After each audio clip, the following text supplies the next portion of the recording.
quiero contarte una historia /X/. Es la historia de un hombre. Verás, mi bisabuela era una anciana muy amable, tenía una casita de anciana muy bonita.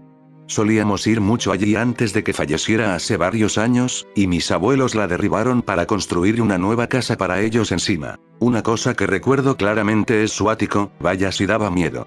Estaba oscuro, solo funcionaba una bombilla y había que tener mucho cuidado, porque había mucho aislamiento expuesto, así que si te bajabas de las tablas para moverte, probablemente te caerías directamente a través del techo a la habitación de abajo. Pero no era tanto la atmósfera del ático, el hecho de que estuviera oscuro, polvoriento y oliera un poco raro. Era la historia que mi tío y mi padre me contaban sobre el ático. Y ahora te la voy a contar. Hace mucho tiempo, cuando mi abuelo era solo un niño pequeño, se mudaron a esta casa. Era bonita, 2 habitaciones, un baño bonito, comedor, cocina. Mis bisabuelos tenían una vida muy decente. Mi bisabuelo era dueño de un taller de carrocería muy exitoso y mi bisabuela vendía Ebon. Un día, mi abuelo estaba jugando en la sala cuando llamaron a la puerta. Abrió y allí estaba un hombre. Llevaba un traje elegante, un sombrero bonito apoyado en el pecho y una sonrisa cortés en el rostro. Hola, jovencito. Dijo. ¿Está tu padre en casa? Mi bisabuelo se acercó a la puerta, receloso. Si vende algo, no me interesa, gracias, dijo antes de intentar cerrar la puerta. Pero no, este desconocido lo interrumpió sobresaltado. No, señor, le prometo que no soy vendedor, solo me gustaría hablar si no le importa. ¿Sobre qué? Preguntó mi bisabuelo. Me preguntaba si podría echar un vistazo a su ático, verá, solía vivir aquí y, realmente me traería algunos recuerdos. El hombre estaba nervioso, pero mi bisabuelo no iba a caer en la trampa de ningún estafador. Lo siento, señor, mi esposa está a punto de terminar de cenar, no me interesa. Así que cerró la puerta y acompañó a mi joven abuelo lejos. Pasó un día, y era otro caluroso día de verano. Mi bisabuela estaba preparando el almuerzo para mi abuelo cuando oyó que llamaban a la puerta. Guayase, ¿podrías abrir la puerta? Le preguntó a mi bisabuelo, quien suspiró y obedeció a su esposa. Era el hombre otra vez. Mire, señor, ya le dije que no quiero a un extraño en mi casa. Déjenos en paz a mi familia y a mí antes de que moleste a mi hijo y a mi esposa. Y si molesta a mi hijo y a mi esposa, creo que habrá problemas. Por favor, señor. Suplicó el hombre, retorciéndose las manos. Solo me tomará un momento. Tengo que subir aunque sea por 10 minutos. Esta vez mi abuelo no le dio la oportunidad de despedirse, solo le cerró la puerta de golpe. Pasaron unos días, jugando y trabajando tranquilamente, la vida de una familia canadiense promedio de clase media alta transcurría como de costumbre. Mi bisabuelo, mi bisabuela y mi abuelo estaban cenando una noche. Me gusta imaginar que estaban comiendo el pollo asado con papas de mi abuela, así la llamaba yo, tan delicioso. Pero me desvío del tema.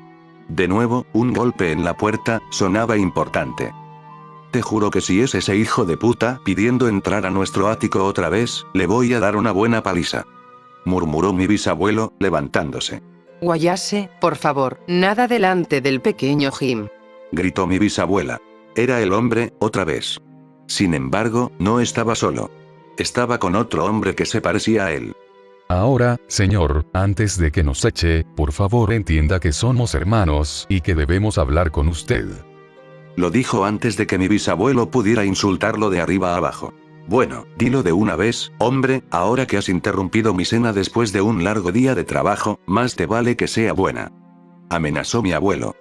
Dígame, señor, ¿ha oído alguna vez ruidos extraños en su casa, rasguños, arrastrar los pies, tal vez incluso leves gemidos provenientes de su ático? Preguntó el hombre nuevamente con calma. Mi abuelo se quedó helado. Su hijo, mi abuelo, se había quejado a menudo de rasguños y otros sonidos, que sus padres atribuían quizás a ratones. Tal vez sí, tal vez no, ¿por qué lo preguntas? Respondió con frialdad, cruzándose de brazos. Los hombres en la puerta intercambiaron miradas preocupadas.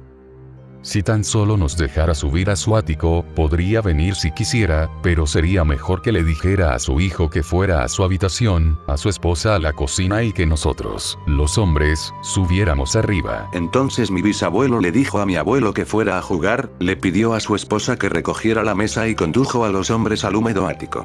Lo usaban solo para guardar cosas, no había ninguna razón real para subir allí, nunca. Los dos hombres miraron a su alrededor, golpearon la madera de las paredes del ático en varios lugares diferentes. Toc toc. Hueco. Toc toc.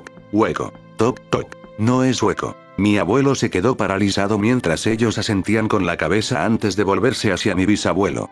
Ahora, señor, por favor créanos cuando decimos que pagaremos por cualquier daño que deba repararse, y que lo que estamos a punto de hacer puede ser muy impactante, tal vez incluso aterrador para usted, así que es muy posible que no quiera ver lo que está a punto de suceder. Mi bisabuelo reflexionó en ese mismo instante sobre darse la vuelta y esperar abajo, pero no, tenía que ser el hombre y quedarse por el bien de su familia. Adelante, entonces, ¿qué hay ahí dentro?, preguntó. Deseó no haberlo hecho. Los dos hombres tiraron de las tablas, desprendiendo la madera vieja con bastante facilidad. Mi bisabuelo sintió que una bilis violenta se acumulaba en su estómago y garganta. El olor, oh Dios, el olor. Su cuerpo era frágil y nudoso, su piel era de un blanco fantasmal, sus dientes al descubierto amarillos como maíz dulce recién hervido. Tenía los ojos abiertos, vidriosos y fijos. Las pupilas eran lechosas, estaba ciego. El blanco apenas era eso, en cambio, estaban inyectados en sangre hasta un punto casi increíble. Sus uñas parecían largas garras marrones. El horror llenó a mi bisabuelo cuando los dos hombres inclinaron la cabeza. Es él, dijo uno. El otro solo suspiró y se cubrió la nariz con la manga. Esta cosa, este remanente de un hombre que alguna vez vivió estaba muerto, pero recién muerto. Fue entonces cuando mi bisabuelo llegó a su punto de ebullición. Ahora será mejor que me expliquen ahora mismo qué demonios está pasando aquí. ¿Es esto una broma macabra? Debería volarles los sesos a los dos aquí mismo. Gritó. Sam, ve a buscar las mantas al coche, yo te lo explico. Dijo un hombre mientras Sam asentía y se marchaba. Señor, por favor, entienda, no somos monstruos, verá, este es nuestro hermano. Comenzó con inquietud, mirando a la criatura mutilada en la pared. ¿Su hermano? Ustedes, hijos de puta enfermos, encerraron a su propio hermano en la pared. Gritó mi bisabuelo, llevándose una mano al estómago revuelto. Jamás, señor, jamás. Dijo el hombre. Mi padre acaba de fallecer. Ni siquiera sabíamos que este pobre chico existía en toda nuestra vida, mi otro hermano y yo. Ahora parece que nuestro hermano nació con algún tipo de retraso mental, algo que mis padres no pudieron manejar, así que optaron por hacer lo impensable en lugar de enfrentarse al público con su vergüenza. Explicó, señalando al hombre demacrado, tenga en cuenta que esta historia se desarrolla en una época en la que algo como un defecto mental se consideraba algo terriblemente vergonzoso. Mi abuelo se llevó las manos a la cabeza, miró al hombre muerto en el ático y luego al desconocido. Saca esta cosa de mi casa, envía a alguien a arreglar tu desastre y luego nunca te acerques a mi familia de nuevo, ¿me oyes?, ordenó. Puede estar seguro de eso, señor. No queríamos molestarlo en primer lugar, pero no podíamos dormir por la noche sabiendo que una pobre familia estaba atrapada con él viviendo en sus paredes. Probablemente estaba absorbiendo la humedad del techo y comiendo insectos y moho, supongo. Es increíble que haya podido sobrevivir. Mi abuelo no dijo nada solemnemente. Solo observó cómo Sam regresaba y los dos hombres cargaban a su extraño, demente y muerto hermano. Se marcharon con un cortés agradecimiento, seguido de un reparador y una generosa cesta de frutas un día después. Cuando mi abuela preguntó qué había pasado, mi abuelo no pudo soportar contárselo. Ratas, dijo. Solo ratas.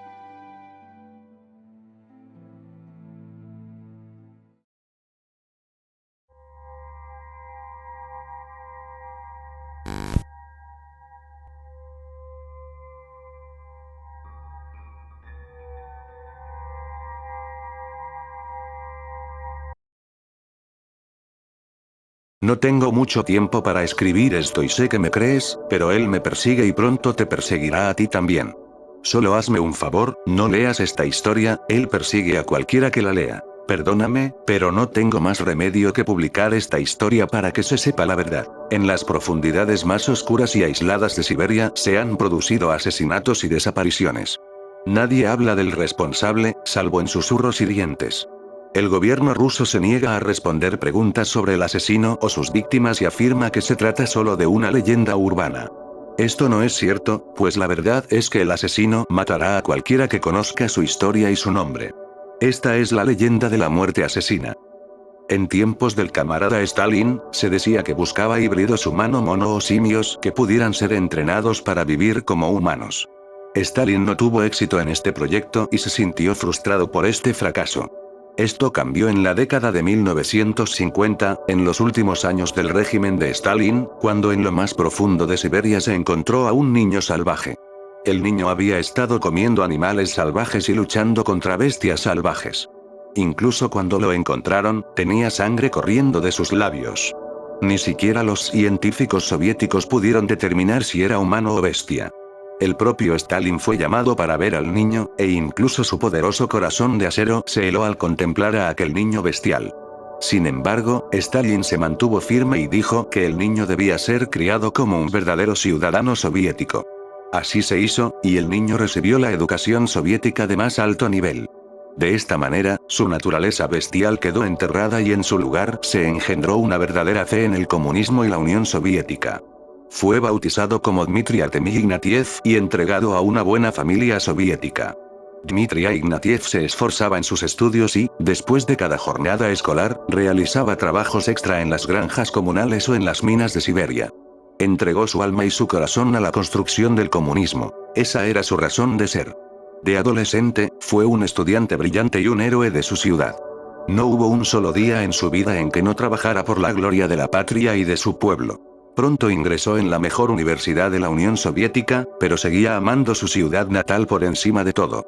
Al graduarse, consiguió un trabajo en la KGB y se le conoció como un despiadado cazador de enemigos del pueblo. No había un solo traidor o disidente cuya sangre no se helara con la sola mención del nombre de Dmitri Ignatiev. Podía luchar contra osos por deporte, podía destrozar el alma de un hombre con solo su fría mirada, aunque Dmitri Ignatiev era un ateo comunista de línea dura que no creía en el alma, podía recitar obras comunistas de memoria y siempre bebía su vodka puro en vasos grandes. Incluso cuando la Unión Soviética condenó al camarada Stalin, Dmitri Ignatiev mantuvo vivo su santo nombre en su corazón y vivió su vida según las sabias palabras de Stalin. Podría haber vivido en Moscú o Leningrado, pero Dmitri Ignatiev eligió vivir en las profundidades de Siberia porque pensaba que esas ciudades te debilitan y te vuelven blando. Es un auténtico soviético y un auténtico siberiano. En los años 70 se casó con una verdadera hija de la Unión Soviética llamada Arina, también agente de la KGB y la única mujer a la que consideró digna. Ella era conocida por perseguir disidentes, y su relación comenzó como una rivalidad para ver quién podía capturar a más. Él tenía una familia con ella y les enseñó a ser ciudadanos soviéticos ejemplares y a amar a Lenin y Stalin. Aunque tenían tiempo para trabajar y no se tomaban muchos días libres, sus hijos lo entendían porque sabían que sus padres trabajaban arduamente cada día para construir el comunismo. Se aseguró de que sus hijos recibieran la mejor educación y asistieran a las mejores escuelas. Esto dio excelentes resultados y sus hijos ganaron muchos trofeos y premios. Eran los años 80 y Dmitri Ignatiev y Arina de Naumov estaban sumamente satisfechos con sus logros en el trabajo por el comunismo y su servicio a la patria. Pero no imaginaban que pronto todo terminaría. Él tenía una familia con ella y les enseñó a ser ciudadanos soviéticos ejemplares y a amar a Lenin y Stalin. Aunque tenían tiempo para trabajar y no se tomaban muchos días libres, sus hijos lo entendían porque sabían que sus padres trabajaban arduamente cada día para construir el comunismo. Se aseguró de que sus hijos recibieran la mejor educación y asistieran a las mejores escuelas. Esto dio excelentes resultados y sus hijos ganaron muchos trofeos y premios. Eran los años 80 y Dmitri Ignatiev y Arina de Naumov estaban sumamente satisfechos con sus logros en el trabajo por el comunismo y su servicio a la patria. Pero no imaginaban que pronto todo terminaría. Dmitri Ignatiev sintió que le hervía la sangre al presenciar la caída del muro de Berlín y el colapso de grandes naciones socialistas como la RDA, Rumania y Polonia. Le indignó profundamente la ejecución de Ceausescu y le repugnaron las protestas en China. El golpe más duro de todos llegó cuando su amada Unión Soviética, todo por lo que había luchado, quedó reducido a ruinas. Casi se convirtió en la bestia salvaje que fue de niño al ver el fin del sueño del comunismo. Esa bestia casi lo dominó de nuevo cuando Albania cayó y murió Kim Il-sung, líder de la RPDC. Había esperado que Albania, al menos, se mantuviera firme, pues habían sido los últimos en preservar el sagrado nombre de Stalin, por lo que su destrucción le afectó profundamente. La muerte de Kim Il-sung también le causó una gran tristeza, pues ahora se preocupaba por sus camaradas coreanos. Además, había conocido a Kim Il-sung en contadas ocasiones y lo admiraba como un verdadero comunista que continuaba la causa de Lenin y Stalin. Aún tenía a su esposa e hijos a quienes amar y mantener, y se aseguraría de que mantuvieran vivo el espíritu de la causa de Stalin y del comunismo.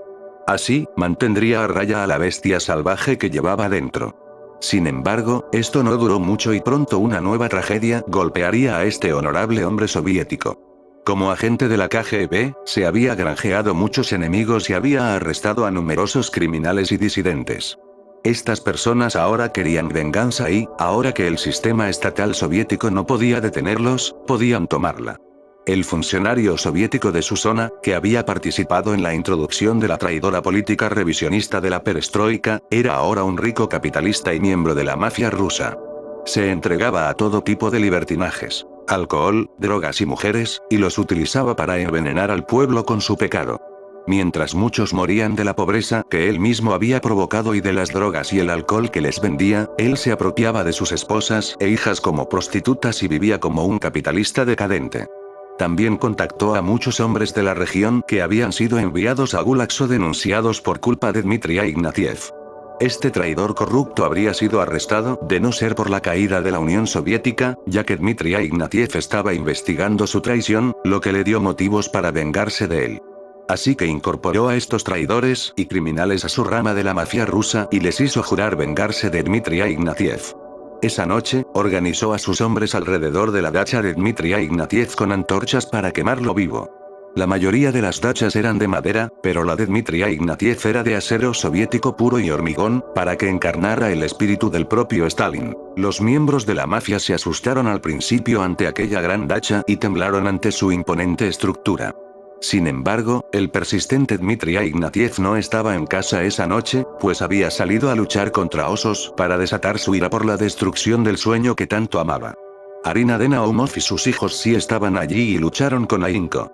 Arina de Naumov utilizó todo su entrenamiento de la KGB para acabar con innumerables matones de la mafia. Les rompió el cuello y les disparó en la cabeza. A algunos los quemó vivos y a otros los acribilló a tiros. Sus hijos abatieron a otros con sus rifles de caza, que les habían regalado por sus cumpleaños, y mataron a más con cócteles Molotov, en honor a aquel gran héroe soviético. Los miembros de la mafia estaban aterrorizados de Arina e incluso de los niños. Sabían que si su esposa e hijos eran capaces de hacerles esto, ¿qué sería capaz de hacer el propio Dmitri Ignatiev? Estaban temblando de miedo, pero el exfuncionario gángster los incitó a seguir adelante y, con tácticas capitalistas cobardes, prendieron fuego al edificio con bombas incendiarias y napalm. Se marcharon antes de que Dmitri Ignatiev llegara y encontrara a su esposa e hijos reducidos a cenizas y su casa convertida en un esqueleto de hormigón. Cuando Dmitri Ignatiev presenció aquello, perdió toda humanidad y se convirtió de nuevo en una bestia. Perdió la razón y la cordura, y enloqueció, transformándose en un monstruo insensible con un único propósito: la venganza. Dmitri Ignatiev se embarcó en una brutal y sangrienta matanza, arrasando con todo a su paso. Los secuaces de la mafia ni siquiera supieron que les había golpeado. Dmitri Ignatiev les arrancó la garganta y los destripó vivos. Incendió guaridas mafiosas y asesinó a decenas de mafiosos, sin detenerse hasta consumar su venganza. El corrupto grupo de hombres se enteró de la masacre y envió a sus mejores hombres tras Dmitri Ignatiev. Llegaron hasta él en medio de la tundra siberiana, donde tuvo lugar un enfrentamiento épico. Los mafiosos acorralaron a Dmitri Ignatiev, pero él resistió como un oso salvaje contra una manada de lobos. Arrojó a un mafioso contra un árbol y le rompió el cuello. A otro lo apuñaló en el pecho y le arrancó el corazón. Prendió fuego a 2 mafiosos y al otro lo envió a una tumba helada en las aguas siberianas. A otro lo alcanzó con una bengala y a 2 más los hizo explotar con dinamita. Aunque finalmente lo abatieron y los mafiosos, sedientos de una brutal venganza, le arrancaron la cara a Dmitri Ignatiev con un cuchillo de combate, dejando solo un cráneo asomando entre los restos de su rostro. Luego lo obligaron a morir agonizando, y la mafia creyó haber ganado, aunque la palabra clave aquí es, creyó. Esa noche, el cerdo celebró la muerte de Dmitri Ignatiev y de los muchos rusos a los que había vuelto adictos a las drogas y al alcohol. Se recostó en su silla, con su enorme y repugnante barriga de cerdo al descubierto, mientras observaba a una pobre hija, obligada a prostituirse, bailar para él, sin importarle sus lágrimas. De hecho, le hacían reír. pero no sabía que esa sería la última noche de su miserable vida, porque el espíritu de Dmitri Ignatiev aún vivía y buscaba venganza. Esa noche, el repugnante cerdo contó su dinero. Una mano fantasmal le agarró la garganta y vio aquel rostro de calavera. Gritó, pero una mano que le sujetaba la cara ahogó sus gritos.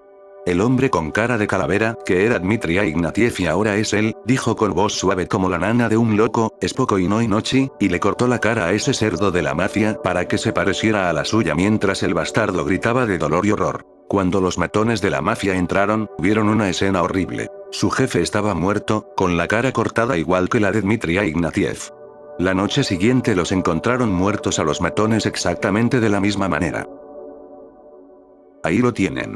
Les he contado su historia, pero tengan cuidado, él será su próximo objetivo, igual que lo será para mí. No hay forma de detenerlo. Mata a cualquiera que escuche su historia y le corta la cara igual que a él. La única esperanza de sobrevivir es ser un verdadero seguidor de las ideas de Stalin o de las que continuaron su obra, ya sea el maoísmo, el juche o el oxaísmo. Si lo son, tal vez les perdone la vida, tal vez. Depende de cuán fieles sean.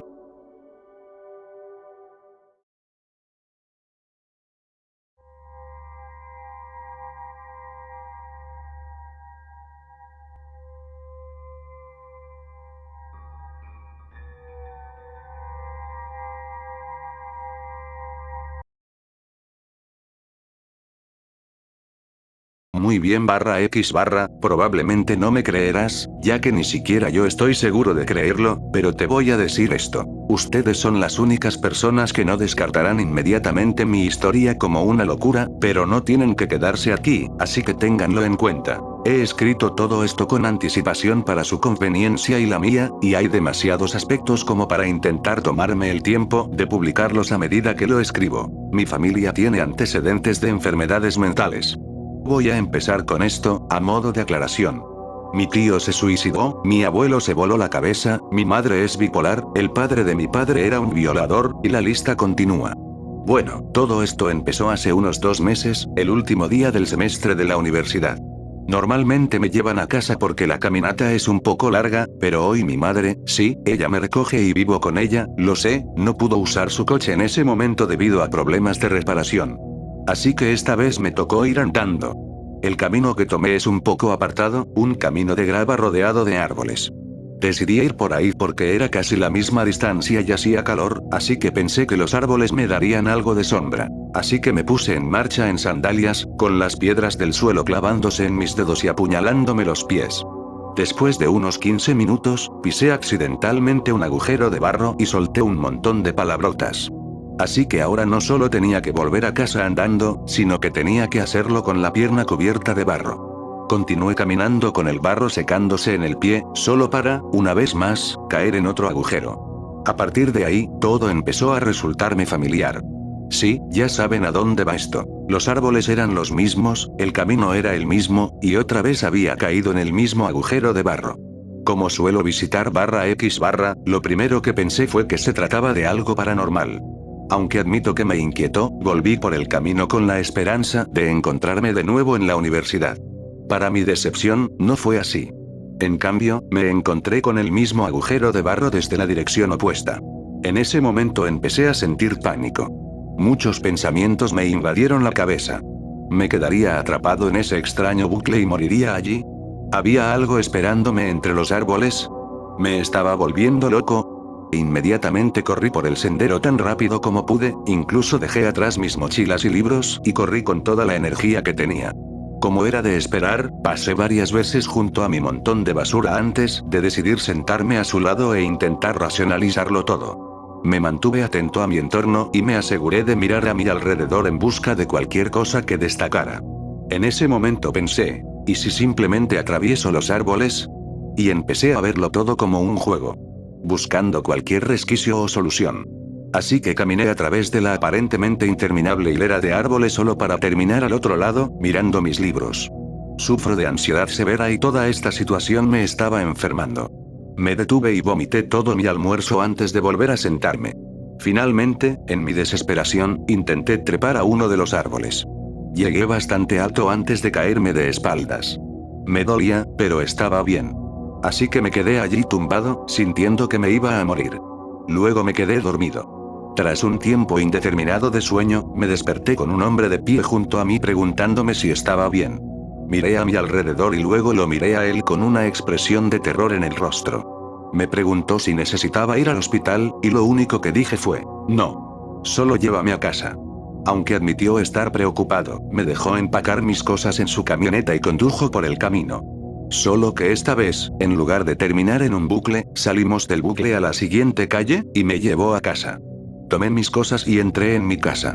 Esperaba que mi madre me preguntara por qué había estado fuera tanto tiempo, pero simplemente dijo hola y siguió con lo suyo. Miré el reloj de la sala y vi que solo habían pasado 30 minutos desde que salí de la universidad. Estaba agotada y asustada, así que entré a mi habitación, cerré la puerta con llave y me tumbé en la cama, pensando en lo que acababa de suceder. Así que me dormí y me desperté al día siguiente, el primer día de verano para mí. Tenía demasiado miedo de contarle a alguien lo que había pasado, y decidí ignorarlo y esperar que todo hubiera sido una alucinación muy vívida. La siguiente semana o dos transcurrió sin mayores incidentes y, aunque todo ese escenario seguía en mi mente, empecé a pensar que el calor solo estaba haciendo que mi mente me jugara malas pasadas y que todo estaba bien. ¡Qué mala suerte para mí! Estaba muy equivocado, mi cerebro decidió que era hora de joderme el culo. Empezaron a ocurrir sucesos extraños, no tan exagerados como el primer suceso, pero inquietantes de todos modos. Vi figuras extremadamente oscuras deambulando por los pasillos. A veces por el rabillo del ojo, otras veces pasaban justo delante de mí antes de desaparecer, y en todas las ocasiones nadie más en mi casa podía verlas. Empezó a ocurrir cada vez con más frecuencia, e incluso consideré contarles esta historia hace aproximadamente un mes, pero pensé que me tomarían por un troll. A medida que pasaba el tiempo, empezaron a ocurrir cosas aún más extrañas. Empecé a perder lapsos de tiempo. Terminaba de comer y menos de un minuto después miraba por la ventana y veía oscuridad, y mi madre estaba preparando la cena. Luego, los eventos empezaron a alargarse. Una tarde entré en mi habitación y me quedé allí tumbado un par de horas mirando al techo antes de echarme una siesta, que me pareció de varias horas, y cuando desperté miré el reloj y vi que no habían pasado más de 5 minutos. Más recientemente, empezaron a ocurrir los eventos más perturbadores e inquietantes. Todavía no le había contado a nadie lo que estaba pasando, así que intenté actuar con normalidad delante de mi familia. Estaba sentado, cenando, y cuando terminé caminé por el pasillo hacia mi habitación en silencio. Antes de cerrar la puerta, vi, y estoy absolutamente seguro de esto, a mí mismo caminando por el pasillo. Me vi a mí mismo caminando por el pasillo, y me vi entrar en el baño. Corrí hacia allí, abrí la puerta del baño y no encontré a nadie. Entré corriendo al comedor y me encontré con que no había nadie, ni comida en la mesa, y aunque debería haber sido de noche, el sol estaba saliendo y era de mañana. Esto empezó a ocurrir con más frecuencia, y lo peor es que acabo en lugares que no recuerdo haber visto y sin tener ni idea de cuando estuve allí. Estoy haciendo una cosa y de repente ya no estoy allí, sino en otro sitio. En una ocasión, estaba en mi portátil cuando de repente me encontré en Walmart y me vi a mí misma alejándome con una caja de la compra. Me acerqué a una cajera y le pregunté si acababa de pagar la compra, y me dijo que sí. Salí corriendo de la tienda y encontré a mi madre en el coche, con la compra ya metida, y se giró hacia mí y me dijo que me diera prisa y subiera al coche como si nada hubiera pasado. Mi vida se ha convertido en una sucesión de sucesos horribles. Los días se confunden, cosas que ya han pasado vuelven a pasar, veo copias de mí misma o incluso de otras personas alejándose de algo mientras la otra persona todavía lo está haciendo. Es como si el tiempo mismo se estuviera colapsando y yo fuera la única que se da cuenta. Francamente, estoy al límite y no tengo ni idea de qué demonios está pasando. La única razón por la que creo que puedo seguir con este hilo es porque he podido encontrar ciertos momentos en los que las cosas siguen siendo bastante normales. Sin embargo, todo se está volviendo cada vez más extraño y tengo miedo de lo que va a pasar después.